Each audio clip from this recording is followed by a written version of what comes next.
An emergency for all of Oregon beginning at 11:34 p.m. Monday, April 22nd and ending at 12:34 a.m. Tuesday, April 23rd. The Washington State Police has requested activation of the emergency alert system for an Amber Alert for Roman Azar. The victim was taken from Richland, Washington, April 21st, 2024, 5 p.m.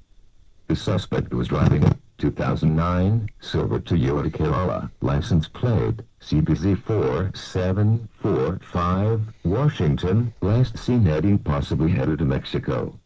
The suspect has been identified as Elias Azar.